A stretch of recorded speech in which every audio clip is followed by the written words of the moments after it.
Welcome back to this week's Kram. I'm Andrew Ring. And I'm Victoria Mitchell. This year will be the 15th annual Bald for Bucks Assembly here at Rampart. This event has come to define Rampart as a community.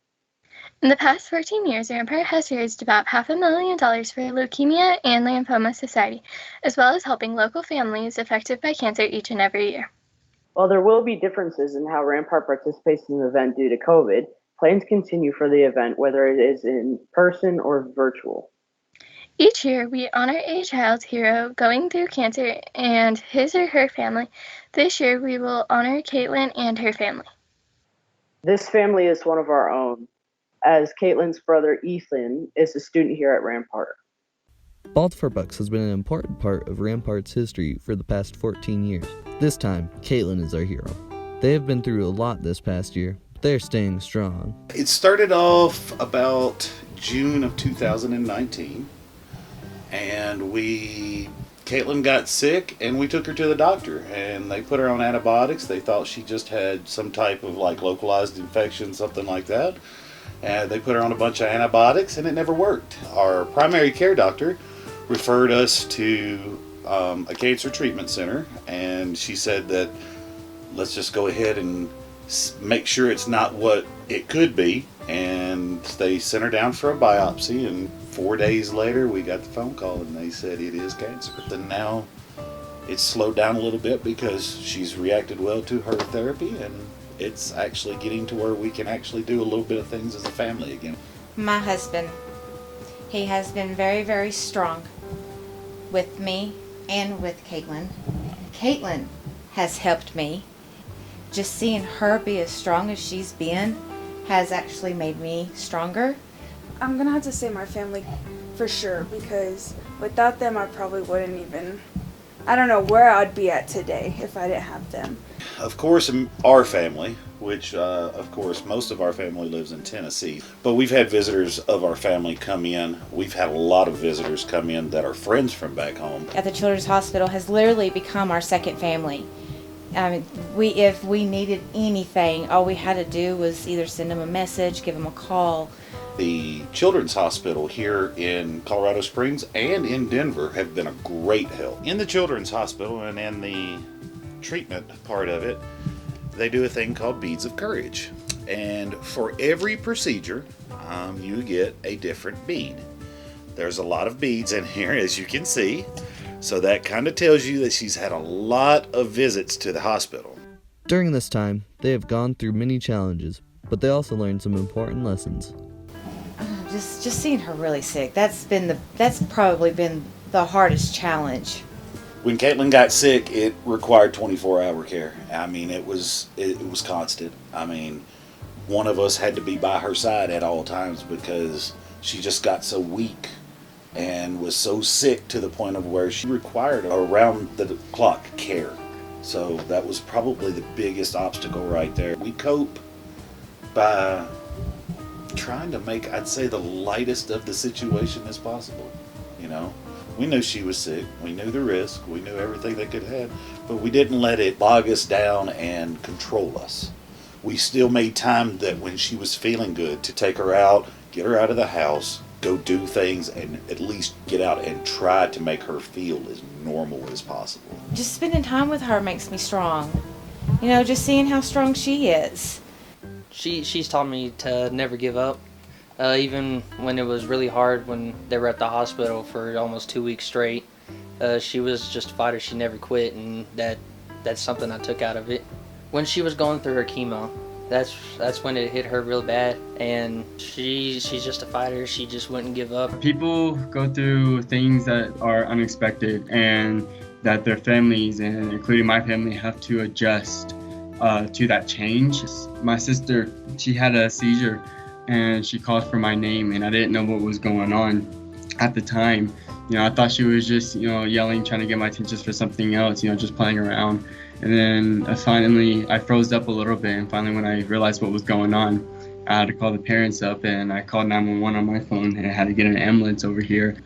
Stepping up and, becoming something more and helping, my family out as much as I can. Caitlyn is our hero, so let's return the favor by participating in Bald for Bucks this year. whether you're shaving your head or just donating money. This is Adam Carlson, signing off for Kram.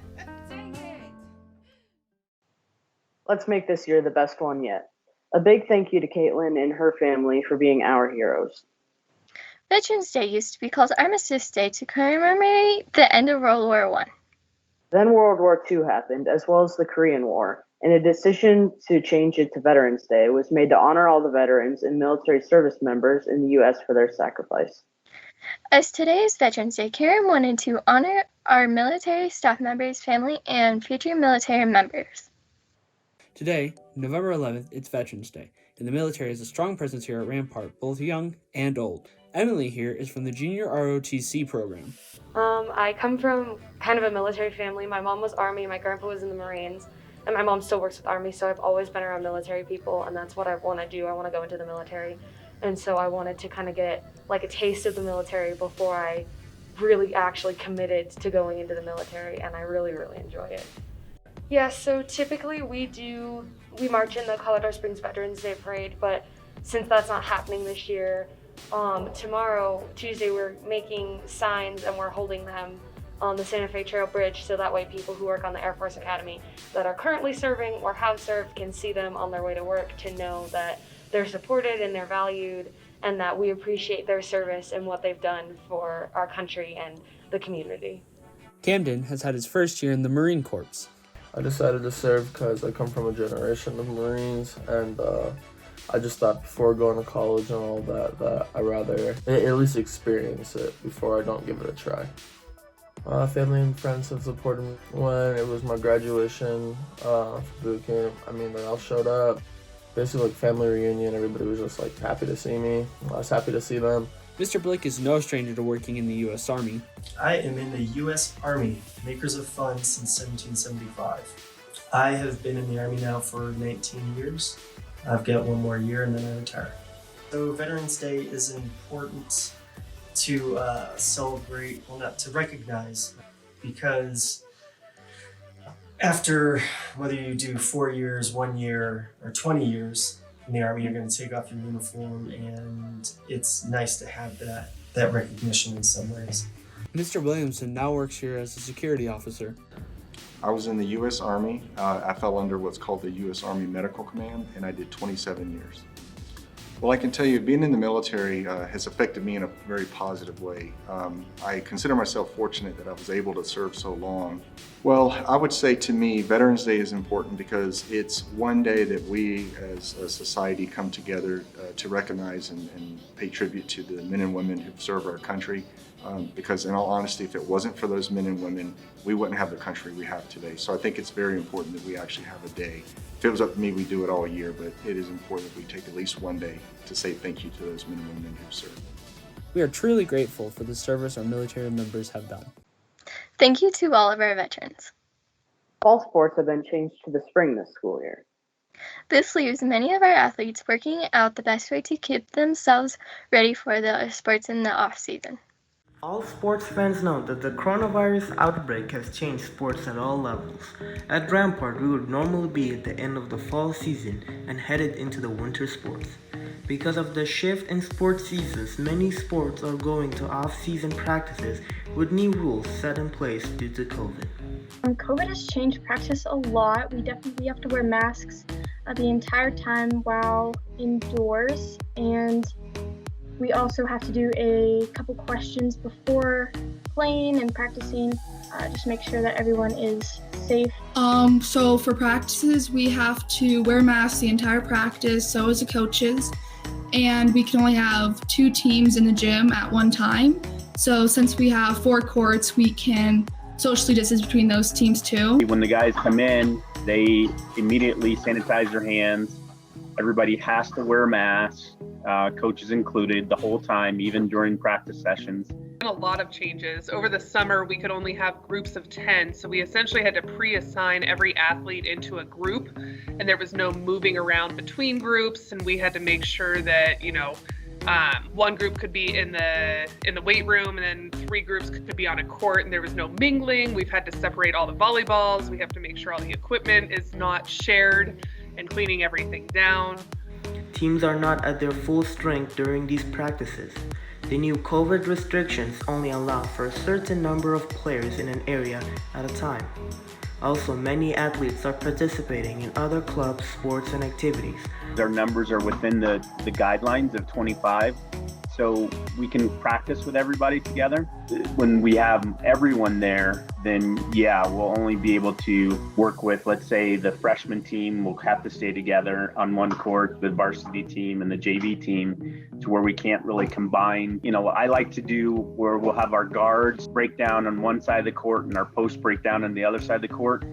We probably won't be able to do that. I believe that the limit for attendance is 25 for girls basketball, and there has been less people just because COVID, but we still have a good turn up. A lot of our girls are playing club, and so obviously they're in their club seasons or they're playing another sport, and so it sort of depends night to night just who can come. Obviously none of it's mandatory, it's more just giving them an opportunity to get in the gym and get some reps. Everyone on the team tries to come as much as possible unless they are sick or they have been quarantined from school or they're around somebody that has tested positive. If somebody does test positive that they're around, they can't come to practice until they test negative.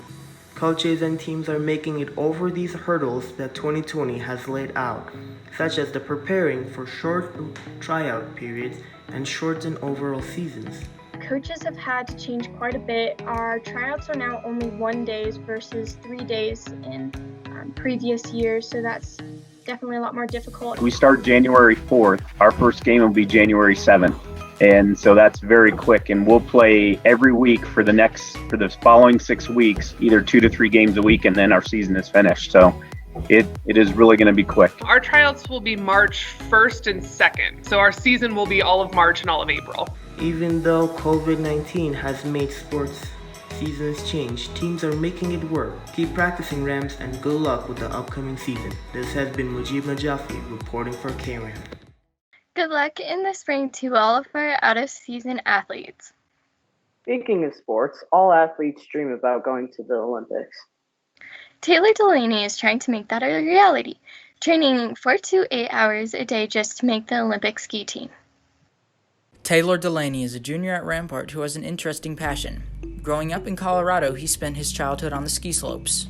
I live up in the mountains for half the year, and I go to school there for half the year, and I ski from about 6 to 12 in the morning, and then I go to school after that until like 5 o'clock. Well, the ski racing lifestyle is really interesting. We started back when Taylor was probably, I guess he was 5, and our full-time home is here in Colorado Springs, and part-time home is in Frisco, Colorado, up in the mountains. His dedication to the sport has brought him many accolades and a strong ranking among kids his age. So last year I finished 4th in the nation for one of my events, slalom, and the other event, GS, I finished 6th in the nation. Through hard work, Taylor is able to make some impressive goals. I would say my goals are to go D1. I would say my goal is Dartmouth or Middlebury. It's enlightening to see a fellow classmate with such eagerness to put effort into something they love. I just love to go fast. I love adrenaline, and I've been doing it for a while, and I've kind of just fallen in love with it. He's driven. I mean, based on what I know of him, he is definitely very driven. He has an internal core that is constantly wound up. We've never had any kind of problem motivating him. It has been one of the constants that we've required of him from the beginning, which is we're never going to make you go to practice. We're never going to try and motivate you to, get out of bed and get out there when it's 10 below zero to do your training. That all had to come from him. It seems impossible that Taylor could balance school and high school sports because of the amount of time he spends in the mountains. But Taylor has a great support system that helps him pursue his dream. We try to be sure that we're communicating with his parents and communicating with him, and then we also work closely with his tutors. His parents actually hire a set of tutors up there in Vail, and they support him on a daily basis, and then we communicate through all of those other avenues to be able to make sure that he's checking the boxes academically. And other than that, I try to be sure that I give him opportunities to talk about what it is that he's doing, because not everybody necessarily knows. And so being able to talk about your passions is important. Academics come before all, because in the end, even if you go as far as you're going to go in sports, academics are going to catch up to you. That he tries to make sure that he knows the content and that he's doing what he needs to do. And in terms of student council, he's definitely, he's present. When he's there in classes these days, which granted, this is a whole different paradigm, right? I only see the kids once a week in person, but when he's there, he's on it. And when I ask him to do anything, he jumps. My name's Delaney, and I ski because I love it. This has been Jackson Champagne reporting for Kram. Stay safe, Rams. Good luck to Taylor on his Olympic ambitions. Well, our winter percussion at Rampart has actually been canceled due to COVID. Several students are practicing in a percussion group outside of school.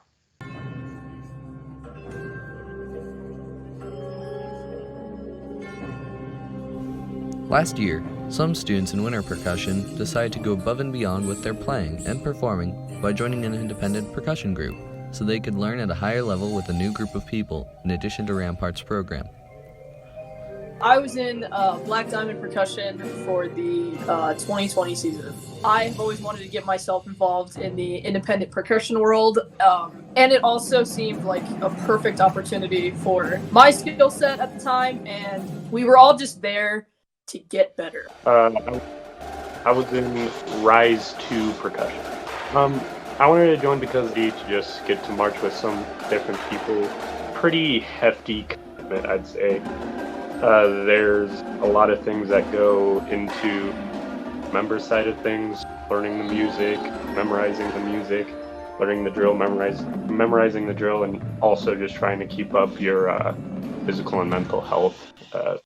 Last season I was in Black Diamond Percussion, and this season I'm going to be trying out again for Black Diamond Percussion. I joined to, I guess, grow as a drummer and as a person, and expand on my horizon of music reading ability, get better. This year I plan on auditioning for Rise 1, the world group, since Rise 2 is open class, and I guess I'll just try to be the best performer I can for this upcoming. After this season, I'm going to try out for Rise 2, which is Rise's group, and then build my way up to the top to Rise. I would say that my goal is to get to Rise 1. Mostly just because, to me, that is the highest level of performing in the state of Colorado. Dalton Van Hook is the director for Rampart's winter percussion program. He commented on the benefits and challenges of doing both scholastic and independent percussion. It's great teaching all of them, the Black Diamond Percussion Ensemble, but also at Rampart. There's kind of a neat interaction between that.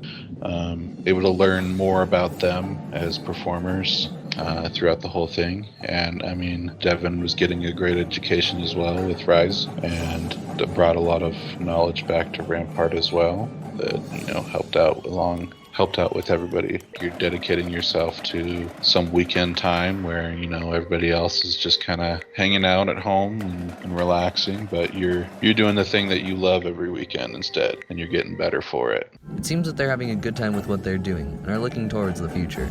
We wish them the best of luck with their future endeavors. This is Adam Carlson signing off for KRM.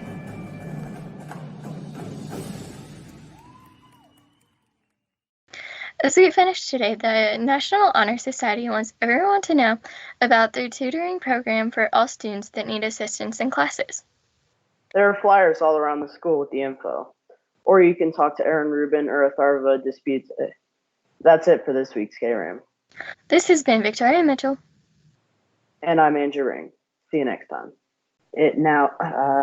Each year we have a honor. Well, there will be. Nope. Staff members, family, and future members. I accidentally scrolled down and my mouse went down too far.